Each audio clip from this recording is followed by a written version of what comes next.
Welcome to another episode of Biohacking with Brittany. Thank you for joining. Thank you for tuning in. I am just loving this growing community. I cannot believe, I think I'm at like 45,000 downloads. I don't even know, something like that. But it's just really cool to see how fast it's growing now and have new people listening. So I figured for my intro for today, I would actually just kind of walk you through some of the biohacks that I have done today, some of the healthy choices that I've made, some of my healthy habits. So you can just get a behind the scenes look at what it's like to really implement biohacking and being healthy every single day and kind of make it a lifestyle. It's a lot of work and it's a lot of dedication, but it's worth it. The results really do make it worth it. So this morning I woke up quite earlier than normal. I woke up around like 5:50. Usually I wake up, say 6:30 or so. And I took my temperature, which is always the first thing that I do because I track my menstrual cycle through my body temperature. And I use the Natural Cycles app, which helps track my ovulation and predict when my period's coming and also predict when my ovulation is coming so that I'm aware if I, want to get pregnant or if I don't want to get pregnant. So that's what I did. I get up and then I scrape my tongue with my copper tongue scraper, which I just posted about on Instagram. And I use this because copper is a natural antibiotic, let's say, antibacterial, antiviral type of idea. And I just scrape my tongue and gets rid of like any bad bacteria that's accumulated overnight, gets rid of morning breath like within 2 seconds because you're just kind of taking all of that gunk off of your tongue. And I've been doing this for years and I've used the same tongue scraper for years too.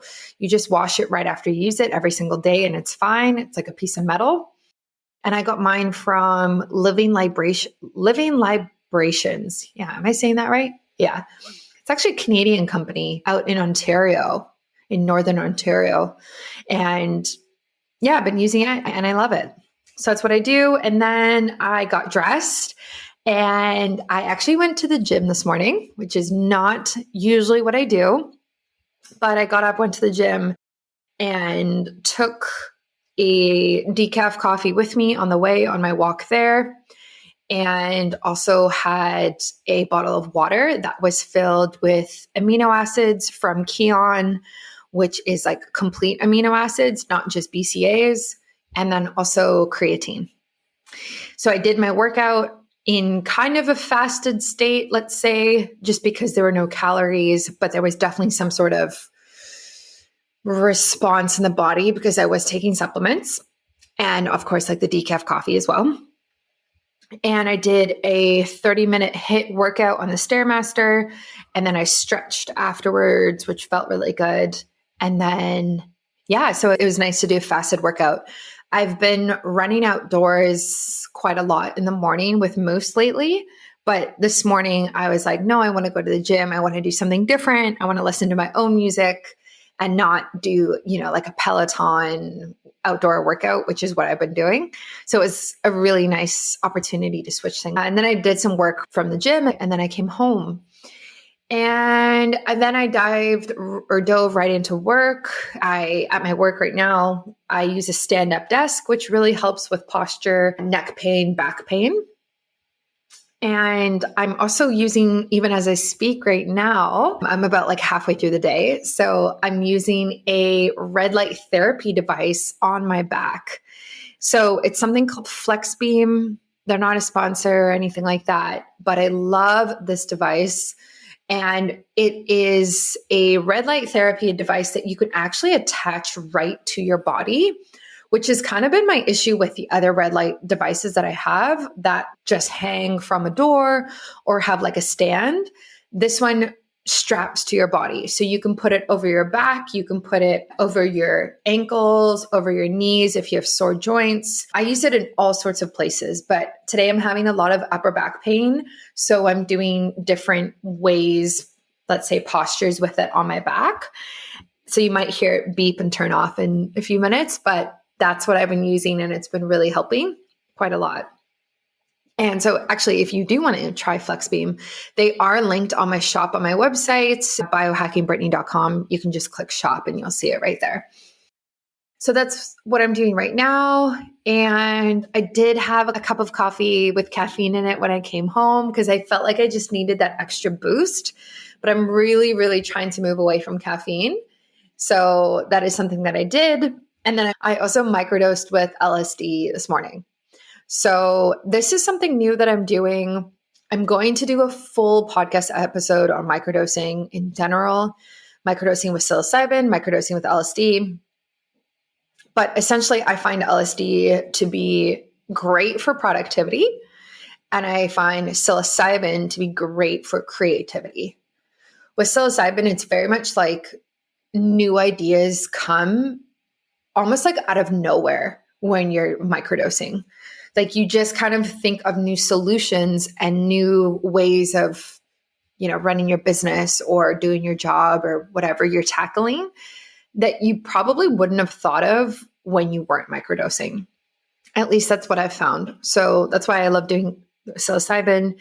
And then on the flip side, like I said, like LSD is really great for productivity. So it helps you focus. It helps you have a very sharp, clear mind and just get stuff done, to be honest. Like it just really helps you tackle your to-do list for the day. So more information on this is coming. Don't you worry. Especially if you are in Canada, I'm going to hook you up. I'm going to tell you where to get it. I'm going to give you a discount, all of the things. The company that I'm loving that's doing it is, I can just tell you, it's called Microdosing. They are only in Canada right now. They're going to be opening internationally soon. However, that doesn't include the US, unfortunately. Basically, what they told me when I talked to them on the phone was like, the US is very difficult for these types of things. So if you are in the US and I know you want to microdose, and I know there's a bunch of you who do want to, because every single time I talk about this on my Instagram stories, they light up. The amount of replies I get is insane. So I know there's like a big market for it, of course, but unfortunately, as of today, I don't have a reputable brand that I can recommend that's in the States, but I have a couple in Canada, and that will be international as well. So sorry about that if you're in the US. But other than that, biohacks I've done today. I just took my supplements before this episode, and because I just had lunch. So what did I take? I took a B complex, a methylated B complex, which basically means it's more active and more bioavailable. I took butyrate and digestive enzymes to help with my gut health, and a probiotic. Those are from BioOptimizers, which I also have a discount with, Biohacking Brittany, if you're ever interested in it. They're linked in my shop as well. And I took new fish oil that I'm trying for the first time, actually. And that is from, oh my gosh, the name is escaping me right now. I'll have to link it in the show notes. But that is a new product that I'm trying just to help with my joints as well. And I think that's it so far for biohacks. I don't know if that sounds like a lot of healthy habits and biohacks, maybe, but the rest of the day, my plan is I have a bunch of work I have to crush out. Listen to me. Oh my gosh, crush. And then tonight I'm going to do some foam rolling, stretching, more red light therapy. I'm going to watch The Circle on Netflix because that is what I love to do. I love reality TV, especially reality TV on Netflix. And then we'll have dinner and turn off by 9:00 as always. So that's kind of my day. That's how things are looking lately. I probably could use a moment of meditation or some grounding as well. Although I walked to the gym and back today, which was really nice because I walk through a forest. So it's healthy and helpful in that way as well. But that's kind of what it looks like, right? So I think when you get into the biohacking world and you start going down this deep dive, you learn so much from other people in the space, and you just kind of fall in love with it, that like when you're making these decisions, you know they're the right decisions. So it doesn't feel like it's really difficult, I'll say. Maybe in the beginning, but I don't know. I really feel like most people, when they're pretty far along their health journey, like they just get so accustomed to making these healthy choices that it very much feels like a lifestyle and a habit compared to something you're forcing yourself to do. So if you are new to biohacking and just like wellness in general, just know that every time you make a healthy choice and a decision, it's going to get easier. Every day does get easier and you get more accustomed to it. And like I said at the beginning of this, like the results really do pay off, whether that's gut health, whether that's glowing skin and hair, whether that's sleeping really well at night and not waking up, stress management, healthy hormones, healthy fertility, whatever it is. And also longevity too, like preventing serious diseases from coming, preventing things as well. That's kind of where I stand. Is I think there's a lot of benefits. It's kind of nice to keep things at bay, that issues that have kind of resolved and I've healed from, but it's also great to be preventing things from coming down the pipeline in the future, which is why I do what I do. So that's a look into what today is like. Not every day is like this. I do all sorts of things, as you know. If you follow me on TikTok or Instagram, you know that I do very weird things and I try very weird biohacks and also like wellness trends as well. And that's what I love about it. So yeah, if you're not following me, please do follow me. On TikTok, I'm biohacking. Like literally, that's just it. My handle is just biohacking because I got the handle in like 2019 when TikTok started. And on Instagram, I'm biohacking Brittany, which is a super long handle, but what are you going to do? I am excited about this episode this week, but before we dive further into it, I just want to give a shout out to one of my favorite companies that I've been working with, Sensate.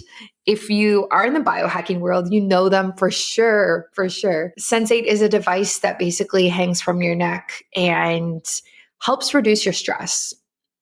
It vibrates on the vagus nerve and stimulates a response that is more in the rest and digest mode of the nervous system and less fight or flight. So it's really, really nice for grounding and just really getting into it. And that's why I love using it. And I know you guys love Sensate too, because I see it. I see it in my DMs and I see it in all the people who buy Sensate. And yeah, so I love Sensate and they are a great sponsor for this episode. And last but not least, I do want to read a really cute review I got on Apple Podcasts. So this one is titled Excellent Holistic Health Podcast.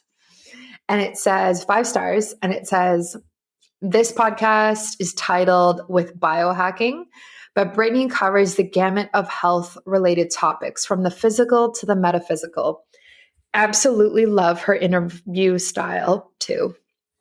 And that's from Ryan. Thank you so much for that. That is really nice of you. He was actually a guest on my show, and I appreciate that review.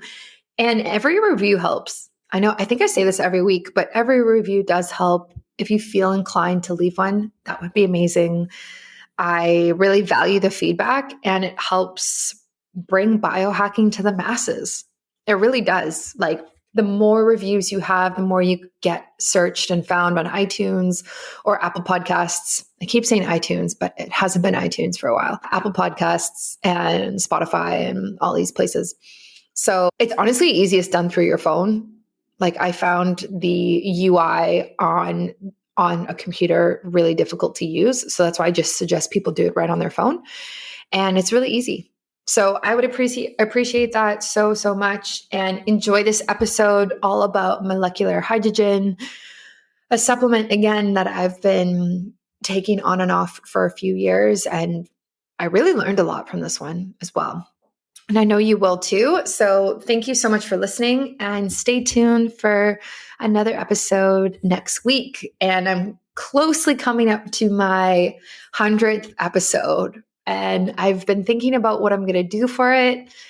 It's going to be a juicy one. I know that. It's either going to be, I think I might do, I don't know. I have to maybe I'll poll my audience on Instagram, but I think I'm going to do like a deep dive into like my body image issues and where that stems from and how I'm healing from that. Cause that would be a very deep episode and not something that I would easily talk about. Or I might just do something about a health journey or hormones or female health. I don't know. We'll see. If you have any ideas, let me know. And if you want to hear about body image, let me know as well, because that would be cool to see that feedback. So thank you for listening and enjoy this one. Welcome to another episode of Biohacking with Brittany. I am thrilled to have you joining me today. This is a place where I talk about health and wellness and obviously biohacking. And I feel like I'm always talking about new things that I'm trying, new products, new practices. So I appreciate you listening. And today I have Alex Tarnava joining me. He is the founder of Drink HRW, which is a supplement company that specializes in hydrogen water tablets. So Alex, welcome to the show. Thanks for having me. Great. So before we get into kind of the science behind hydrogen water, I'm super curious as to how this all came about. Like, how did you kind of think of developing this company and why did you do it? Sure. Do you want the long version, the middle version, or the short version? The middle version, maybe. The middle version. All right. So I guess it's going on 8 years ago now, 7, 8 years ago. I was kind of at like the peak of my fitness when I was like 29. I was competing in CrossFit, training martial arts, sparring and rolling pretty hard at the time. I was training like 4 to 6 hours a day, and it's still not, we never knew exactly what happened, but I developed some sort of mystery virus as a best guess, and it really messed me up. I had sudden onset narcolepsy, so I'd fall asleep if I sat down for like a minute or so. I was sleeping 16, even 18 hours a day. I was severely anemic. My C-reactive proteins, so a marker of inflammation, were about 70 times abnormal. They were like 35 milligrams a deciliter. And I had central nervous system fatigue. So basically what that meant is my strength wasn't affected. I could still deadlift, squat, bench press the same numbers, but I had no explosive movements. I went from being able to do like 20 unbroken bar muscle ups to I couldn't do a chest to bar. I went from a 54-inch plyometric jump to I couldn't actually get my toes off the ground. Right. So it was really, it lasted, if I'm remembering right, about 6 weeks or so. And then when the dust settled, I had developed polyarthritis. So I had osteoarthritis in 11 joints. And I was like as stiff as a tin man. I couldn't move anything. I couldn't put on a shirt or a jacket. My left shoulder was the worst of everything. I went on 1,000 milligrams of naproxen a day. So basically that's just a leave, and was getting cortisone injections. I knew that wasn't a forever solution. So I was scouring PubMed for anything that could regulate the inflammatory response. I kept on finding hydrogen water, and I bought a machine for about $5,000 thinking it was going to give me hydrogen water. Maybe 9 months later, I was fainting in the gym, happened a few times in a week. What happened is the naproxen had led me to develop multiple ulcers. So I wasn't getting nutrients from my food properly. So I had to quit the naproxen, and my shoulder and other joints like instantly froze again. It made me again go back to PubMed. I was searching. I can't remember my exact emotions, but I went and looked at molecular hydrogen again because I was pissed off because I thought the machine didn't work or hydrogen didn't work. And I found a bunch of new publications on it. And it just made me think to myself, well, does hydrogen not work? Is this a scam? Or how do I even know I'm getting hydrogen from this machine? I just had trusted the sales rep who sold it to me. So I tested the water using a reagent, and it was like 0.03 parts per million or milligrams a liter, which was one, like you needed to input 3 times the water for it to be detectable with the reagent, and probably 1/30th of a minimum beneficial dose, like 1 125, like 1/376th of what the hydrogen tablets generate. So it's just a nothing dose. It gave me a little bit of confidence though, because I realized I actually hadn't tried hydrogen. So I started buying all the studies, reading the methods, reading how the researchers were getting hydrogen water. And I started just experimenting like with the DIY project in my house, and my shoulders started loosening up, and I'm just very obsessive in everything I do. It's a pretty strong personality trait of mine. And I just kept on going, wanting a higher dose. I hired a PhD organic chemist to look at my chemistry, what I was doing. It was kind of a sober second thought too, because I was using the element magnesium, like the white in fireworks, an explosive, to make H2, which is an explosive. And I didn't want to win a Darwin Award and blow myself up and blow up my house. He basically said it was the worst pseudoscience he'd ever heard in his life, told me all the reasons why it was stupid. I had been reading about it a lot by that time, so I was able to rebut everything he said, give him a lot of citations.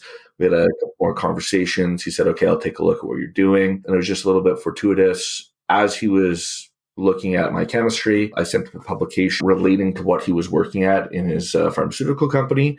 He called me for lunch and he said, I think there could be something to this. Have you thought about making this more than a do-it-yourself project? Have you thought about commercializing this?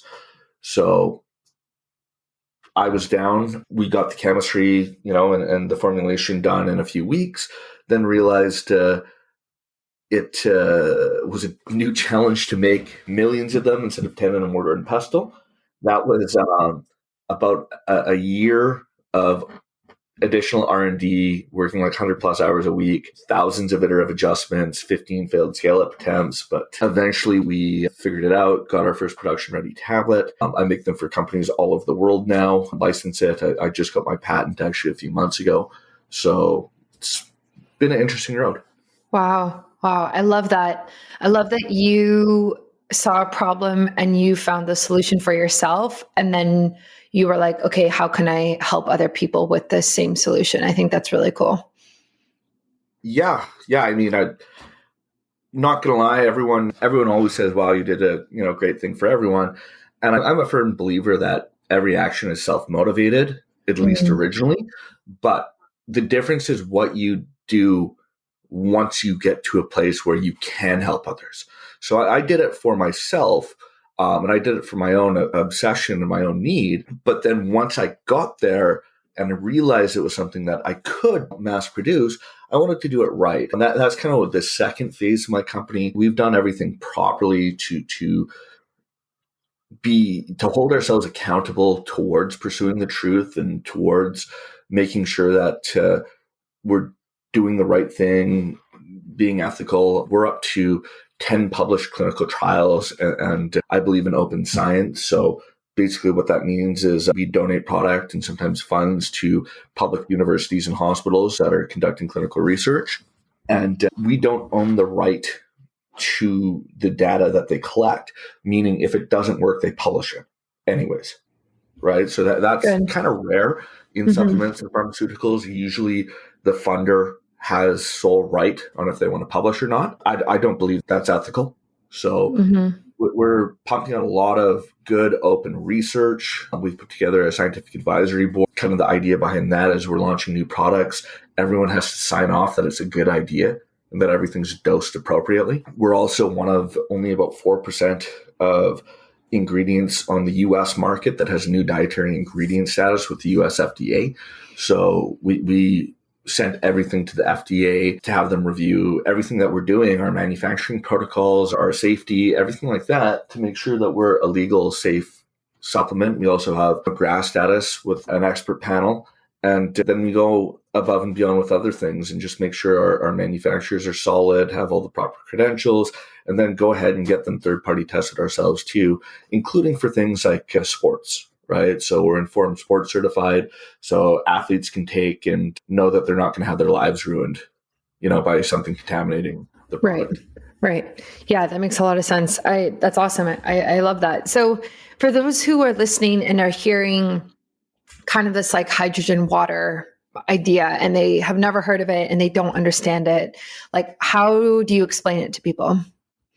Yeah. So basically, what hydrogen it's the leading hypothesis is that it's an adapted stress, so a form of hormesis, specifically hormesis for our mitochondria, so the powerhouse of the cell. So if we go back in time, our mitochondria actually evolved from hydrogen-dependent organelles. Right? Hydrogen has been with us since the very beginning, and in fact, through the majority of evolution, we would have had peaks and valleys of hydrogen. Now, we make hydrogen. There's hydrogen in every cell in our body at all times throughout evolution, and we make this hydrogen by breaking down carbohydrates. So the bacteria in our small intestines breaks down carbohydrates. It produces H2 gas. So for millions of years, up until very recently, all of our ancestors and where we evolved from would have had these peaks and valleys of H2. Maybe we don't get to eat for a couple of days and then we kill something and we'll eat only meat. And then we find a carbohydrate source and get this big spike in hydrogen. Now, only recently has this changed. And no matter what diet people are on, they tend to be consistent with it. So if someone's low carb, they're getting almost no hydrogen, or maybe only a few hundred milliliters a day of it.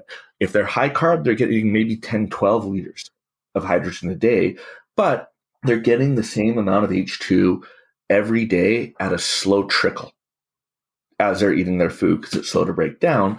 So we aren't seeing these, peaks and valleys like we've evolved to expect. That would be like kind of doing low intensity exercise all waking hours of the day. At that point, it's not exercise, it's just stress.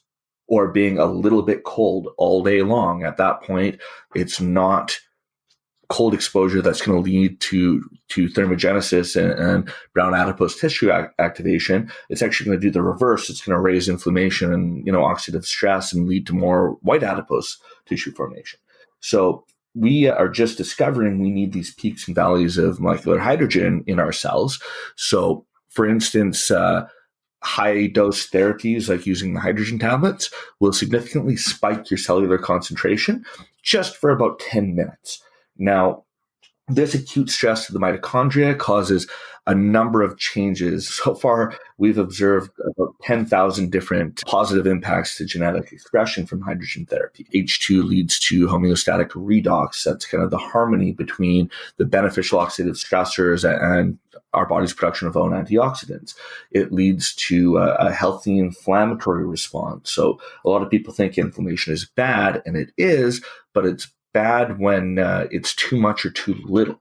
Inflammation is good when it's in the right amount. It's actually part of our immune system. It's part of our body's defense. H2 has also shown to regulate things like autophagy for all you biohackers. So in most trials, hydrogen has activated autophagy, but in one trial in a model of heart failure where you absolutely do not want autophagy, hydrogen actually suppressed it. So the explanation obviously makes a lot of sense. And I think you identified the key points for people. So if someone were to start taking your tablets today, and if they start with one a day, I'm not sure how much you recommend, but what type of benefits do you kind of hear that people start to notice in general? So because of how hydrogen works, and I like to think of it kind of as a supervisor in your cell that helps regulate our response to stress, right? Turns the dials in certain ways to help us adapt to whatever stresses we're facing. And everyone has different stresses that they're facing, but they're different. We see different things depending on what the study group is and what the stress is. For instance, a single tablet, we have 2 clinical trials that show a single tablet significantly raises alertness and brain metabolism in sleep-deprived individuals.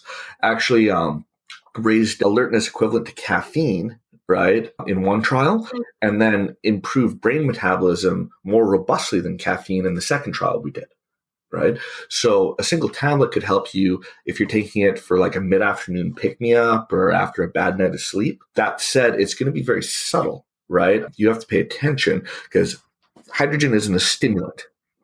So you don't get jittery, you don't get a burst of energy like you would with a stimulant. I would best describe it as a return to normalcy.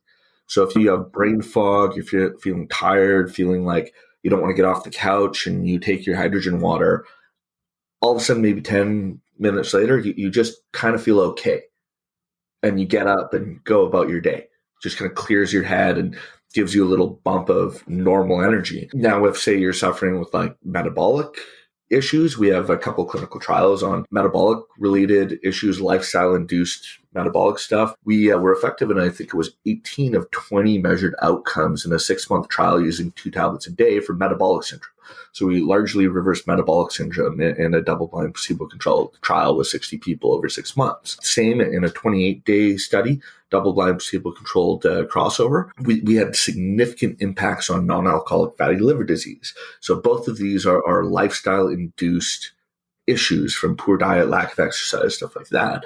So in the NAFLD trial, we had a significant reduction in liver fat. We dropped AST by 10%, and we improved insulin sensitivity by 11% in just 28 days. But again, in trials where people have a healthy metabolism, hydrogen does very little, right? Because there's nothing to correct. Now, say people listening, say if you're really fit, you're training for something, we have clinical research in improving athletic performance and recovery. Actually, it's kind of cool how hydrogen works in conjunction with exercise. There's been some really neat studies done in rats where you say have one group of the control rats that are just exercising to exhaustion in like 4 swims, and then the other group where they're also given hydrogen right before they exercise.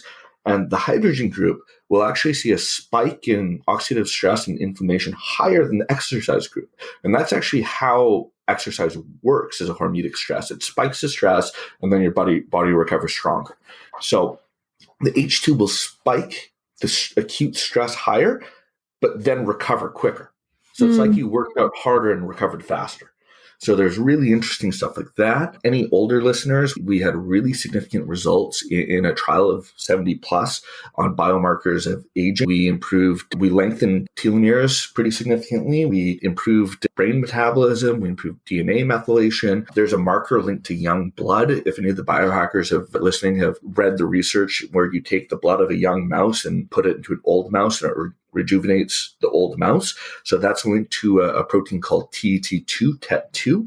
We doubled TET2 in the blood. We also improved some functional aspects in this older population. They had better sleep outcomes, so less like daytime grogginess, better sleep latency, easier time falling asleep. It reduced pain scores, and it improved parameters of the senior fitness test. Specifically, I think how many times I could sit and stand before exhaustion. Yeah, I mean, it sounds like the benefits are just kind of endless because the role of hydrogen is just so profound in so many different places in the body, which is awesome and super beneficial for everyone to be taking it. So I think I was going through your blog, it might have been, and is some significant impact on the role of gut health with it, right? Yeah, actually, we have a clinical trial actually underway that's looking at this specifically on the hydrogen tablets. But nice. Hydrogen has positively impacted the microbiome in a good 15 trials so far, ranging across all sorts of mammals, from rodents to pigs to, I think, goats and also humans, right, in a couple of trials. Makes a lot of sense because you look at our bacteria, a lot of our bacteria is producing H2, and a lot of our bacteria is consuming H2. Right. So there's definitely a link there. We have a clinical trial. We're looking at some kind of proxy markers of the microbiome first. In a smaller study, we're looking at short chain fatty acids and brain metabolism in a middle-aged obese population. Right. And what about like hormones? Like, does it impact like specifically sex hormones or fertility, anything like that? There's one study in rats. Actually, we're trying to do another study too. We're still going back and forth with the ethics board in the university to look at basically like sperm motility, sperm count, and everything like that, which is a big problem. It's dropping pretty rapidly.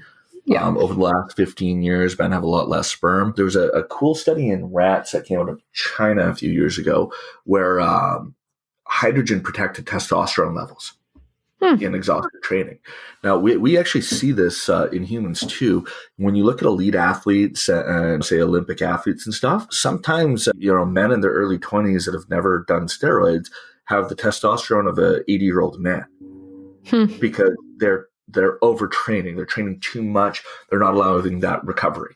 And in this exhaustive exercise model in rats, hydrogen protected testosterone levels from overtraining. We're actually seeing this. We're ramping up. We're going down a neat path with some of our research. It really seems hydrogen can be synergistic with a lot of other molecules and a lot of other stressors, like beneficial stressors. It seems to protect against the damages and actually magnify the results at the same time. Yeah. Yeah. I mean, testosterone levels declining is a big, big issue. And same with sperm count in men. Just like you said, like I've read quite a bit of research on it, and also just know from friends who have been getting tested or people trying to get pregnant. The typical narrative is that it's problems with the female and her hormones, but turns out there's actually a lot that's going on with the men as well now. So it's kind of scary. It's scary that that's kind of the path that we're going down, but it's really useful to know that we can take something like molecular hydrogen every day and really support proper production of these hormones in more of a natural way than some of the other ways you can do that.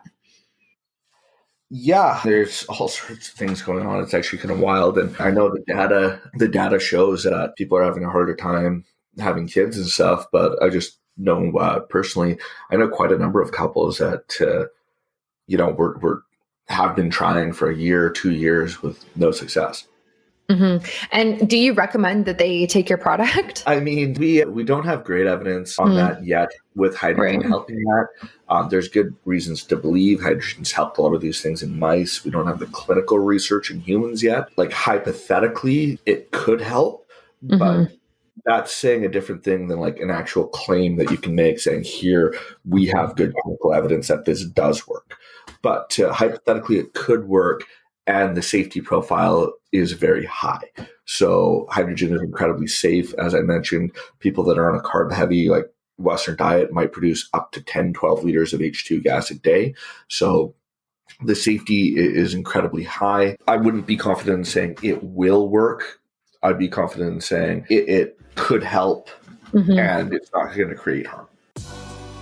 Do you ever feel frazzled, not grounded, stressed, and like you have way too much on your plate? Of course, you should be taking time for self-care, but doesn't mean you actually are. And it kind of just feels like another thing on your to-do list. I have definitely been there. It's tough to kind of balance everything these days, especially for those of us working from home with extra side hustles and or kids. Stress reduction feels like a nice idea, but never something easily achievable in the moments when we need it the most. I believe in solutions that use science to help us be healthier on a daily basis, but without crazy technology or tools that aren't accessible or affordable for everybody. I use Sensate, which is something that I've been using for a long time now, and I spoke about a lot last year, which is a groundbreaking innovation in wellness technology that uses the natural power of sonic resonance to calm your body's nervous system, providing immediate, let me tell you, relief and long-term benefits from regular use. It calms your nerves and helps you feel better in as few as 10 minutes per day. It improves stress resilience to help you cope with whatever life throws at you. And it increases heart rate variability, a known biomarker of health and longevity. This is so important because for many of us, our body's built-in stress management system is simply just an overdrive. Sensate's novel patented technology was designed to send infrasonic waves through the chest to reach the vagus nerve that sits deep in the core of our nervous system. By speaking to our body's command center, we can control how we respond to all the positive and negative things that we experience each day, which is just so cool and such an easy biohack to bring in every day. You can use my discount code, which is biohackingbrittany in all capitals. I will put the link in the show notes, and it's on my shop page at biohackingbrittany.com, and you get $25 off today. If you have any questions about it or when you get it, please message me. I'd love to chat, as this is one of my favorite biohacking tools to use on a regular basis. Yeah, that makes sense. So how does it compare to, like other antioxidants like glutathione or NAC, which is like the precursor, or vitamin C? Yeah, so basically, like, hydrogen isn't an antioxidant at all. It regulates production of our own antioxidants by the nerve 2 pathway. when you're taking external, like exogenous antioxidants, you're having to guess at how much stress you have. And too much antioxidants is a bad thing. I mean, we look at all of the large scale longitudinal trials on high dose antioxidant therapy, and people have higher rates of cancer, higher rates of all cause mortality. It interferes with various medications, like, say, chemotherapeutics and radiation treatments, right? Hydrogen actually has research on improving outcomes in cancer and cancer treatments, because at the end of the day, it is not an antioxidant. It's regulating our production of antioxidants and some beneficial oxidative and nitrosative stressors like nitric oxide and H2O2 towards towards redox homeostasis, like the harmony, the yin yang relationship between these beneficial oxidative stressors and our antioxidants. There's actually one cool trial that I was an author on that we did the tablets. It was in mice, but it was on colorectal cancer. And we compared both hydrogen water versus 5-FU fluorosil. It's chemotherapeutic, but then we had a combination group where they used both. So hydrogen and fluorosil in this mouse model were equivalent, roughly statistically equivalent in outcomes like lowering collagen content, lowering tumor size, tumor weight. But hydrogen on its own created a strong antioxidant response and lowered oxidative stress. And 5-FU on its own, as it does, created a lot of oxidative stress inside the cancer cell and blunted antioxidant production. Now, the combination of hydrogen water from the tablets and 5-FU were synergistic. It completely demolished the collagen content, much smaller tumor size and weight. But there was something really interesting that happened. Inside the cancer cell, the combination actually was significantly more potent in raising oxidative stress than 5-FU alone and blunting antioxidant production, which in that case is a good thing because you don't want the cancer cells fighting against the chemotherapy with higher antioxidants. So that's kind of what's been interesting with hydrogen water. Or hydrogen therapy in general, is it seems to be smart in the sense that it spikes stress when needed and it lowers stress when needed. Mm-hmm. Yeah, it's almost like adaptogenic in the way that it functions. Yeah, I mean, it's I don't use it in marketing at all because actually the FDA has banned the word adaptogen, but basically hydrogen, has shown an ability to help us adapt to external stress. Yeah. And that's interesting that like you can overload on antioxidants as well. Like you would, like, I'm curious to see the research on that because like how much do you need to be at that point where you've taken too much or you're overloading on it and now there's like negative effects from it? And like how much of a concern is that for the general public? I'm just really curious to see and know more about that. Yeah, it's hard, and it would need to be individual too, right? Because in those trials, maybe that dose of antioxidants were helping 30% of people in some of these trials, but hurting 70% because you don't know how much stress each individual person has. That's a different, subject. I think it's the same thing with diet, the same thing with a lot of things. We're heading towards more personalized medicine, and as we understand more about each individual person, physiology, genetics, microbiome, and then activity and stress levels, we're going to be able to create more custom therapies and lifestyle interventions for each person. But we're not quite there yet, but it's coming and it's coming soon. But even then with, say, antioxidant and anti-inflammatories, you often don't want to take them in conjunction with exercise and strength training because taking antioxidants while you exercise will blunt hypertrophy gains. Right? Because we're relying on that spike in stress. So you don't want to be reducing the stress immediately as you exercise or before or after. Antioxidants, which is another really cool thing about hydrogen is because it's not actually a direct antioxidant and because the research shows that it's actually helping improve gains, and it's doing this by spiking the stress higher as you exercise and then quickly bringing you back to homeostasis and faster than exercise on its own. So is it okay to take the hydrogen water or like the molecular hydrogen while you exercise then? Yeah, absolutely. Yeah, great. Yeah, because I've done that. So I'm just thinking back on when I take it. But I did know about the antioxidant effect because I will also take vitamin C throughout the day. And I'm very careful about timing it with the exercise because obviously you want the benefits from working out and you don't want to just diminish them by taking this supplement. Absolutely. Right. Same thing like why you wouldn't want to say like, even if you do that and have fun, there's no point in exercising and then going drinking because you just kill all your gains. You just exercise nothing, right? Yeah, exactly. So hydrogen therapy in general, does it have a history, like a longer history? Like a lot of the times with like biohacking and things like that, or like the latest products and supplements and tools, it's kind of actually rooted in like this ancient practice that people did, but it was so different back then. And now we've made it more modern. So like everyone can do it. So I'm just curious if there's anything associated with hydrogen therapy that's like that. Well, that's tough, right? Because some of these water sources in the world have been reported as being hydrogen rich, right? But there's actually no publications. So companies have reported that they've tested waters from like Lourdes, France, like healing waters, and they have dissolved hydrogen, but nobody's ever published a paper on that, so I can't confirm it, right? I tend to not believe marketing claims, but some of that does make sense because a lot of these heavy mineral waters do have reports of having elemental metals down in caverns there, including like magnesium that can make the hydrogen-rich water. There's one really cool thing that's interesting.